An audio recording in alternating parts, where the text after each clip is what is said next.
Del Evangelio según San Mateo. No deis a los perros lo que es santo, ni echéis vuestras perlas delante de los puercos, no sea que las pisoteen con sus patas y después, volviéndose, os despedacen. Por tanto, todo cuanto queráis que os hagan los hombres, hacedselo también vosotros a ellos. En esto consisten la ley y los profetas. Entrad por la entrada estrecha, porque ancha es la entrada y espacioso el camino que lleva a la perdición, y son muchos los que entran por ella. En cambio, qué estrecha la entrada y qué angosto el camino que lleva a la vida, y pocos son los que lo encuentran. Palabra del Señor. Bien, hoy la palabra nos habla de esta decisión que está en la vida del hombre de seguir el camino que muchas veces le ofrece el mundo o su razón, o seguir el camino y la voluntad de Dios. Digamos que hoy la palabra nos hace presente una cosa. Detrás de todo el texto que hemos escuchado está la libertad del hombre. La primera parte del Evangelio nos dice: no deis a los perros lo que es santo. Los perros eran los paganos, se les llamaba así. Entonces, una persona que no tenía una predicación, que no tenía una formación, digamos, catequética, lo podemos decir actualmente, no se le podía exigir, o sea, vivir según un vivir cristiano. Entonces, por eso dice: no deis a los perros lo que es santo. O sea, esta predicación, esto que Cristo daba, y lo podemos traducir hoy en la actualidad como que es una, digamos, alguien que no está formado en esto, pues definitivamente su elección siempre será su razonamiento, la elección del pensamiento del mundo, aunque sea equivocada, para él es la correcta, porque no tiene un contraste, algo con que contrastarlo, porque o bien no ha escuchado nunca la palabra de Dios, o bien está cerrado a negar la religión, o negar a Dios, o todo lo que nosotros conocemos actualmente. Por eso el Evangelio cambia de tono más adelante y dice: ya no se refiere a esto, sino se refiere a nosotros que conocemos la palabra.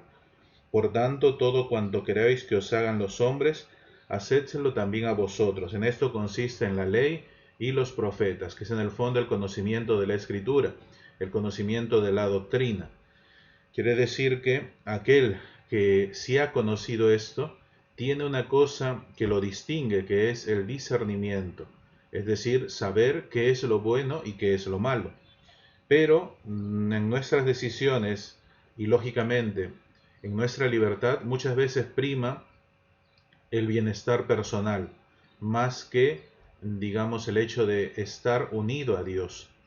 Y no nos podemos engañar ante esto, porque a veces las cosas de Dios nos parecen tan difíciles, y por eso aquí lo dice clarito.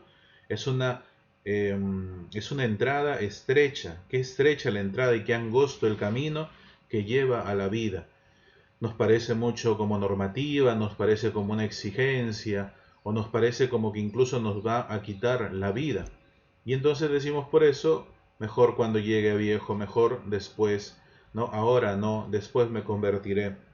Y no nos damos cuenta de que día a día, en la elección que hagamos ante cosas que pueden parecer concretas o normales en nuestra vida, y otras más profundas y espirituales, estamos eligiendo seguir nuestra conciencia, nuestro pensamiento o el pensamiento del mundo muchas veces, y descartando el pensamiento y la acción de Dios en nuestra vida. Porque este camino es, digamos, nuestro andar, nuestro vivir. Es por ello que muestra esta imagen del camino angosto para ir por esta entrada, que es una imagen ya muy querida por los padres de la iglesia y por muchos santos, ¿no? Y no solamente el caminar, sino la entrada, también estrecha, o sea, no es fácil pasar por ahí. Uno ve, ¿sabes cuál es el problema central? Porque nosotros vemos el camino. En cada decisión o en cada situación, es como si frente a ti hubiera una imagen con dos caminos.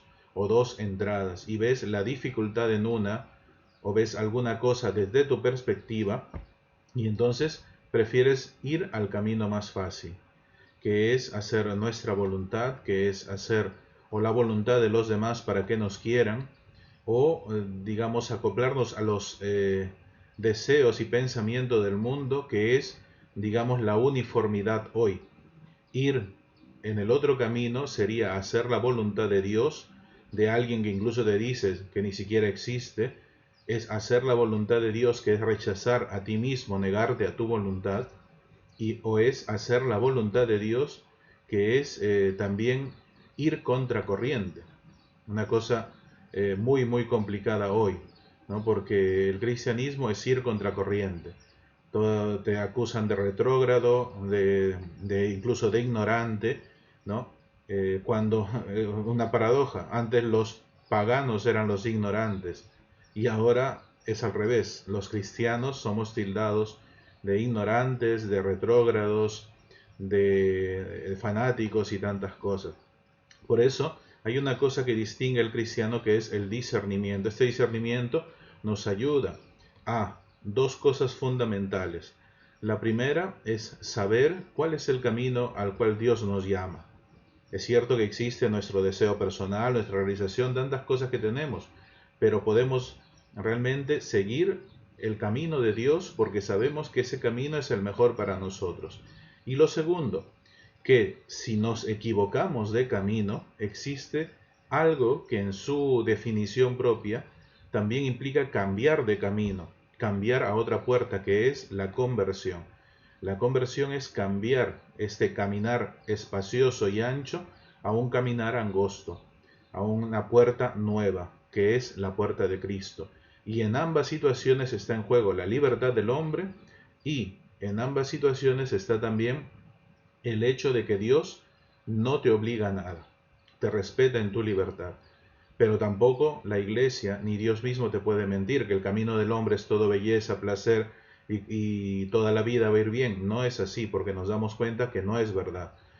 Pidamos hoy al Señor que nos conceda la gracia de tener el discernimiento, de también tener el valor de, si nos hemos equivocado hasta hoy en el camino que seguíamos, pues enmendar, convertirnos, que también está en nosotros el hecho de decir, ya no voy más por aquí, sino por acá. Y luego el caminar ya es fruto del Espíritu Santo, fruto de la acción de Dios y fruto de que dejamos intervenir a Dios en nuestra historia. Esto quiere decir que no es que andemos solos, no es que vayamos solos, sino que Dios siempre nos acompaña. Y la bendición de Dios Todopoderoso, Padre, Hijo y Espíritu Santo, descienda sobre vosotros y les acompañe siempre.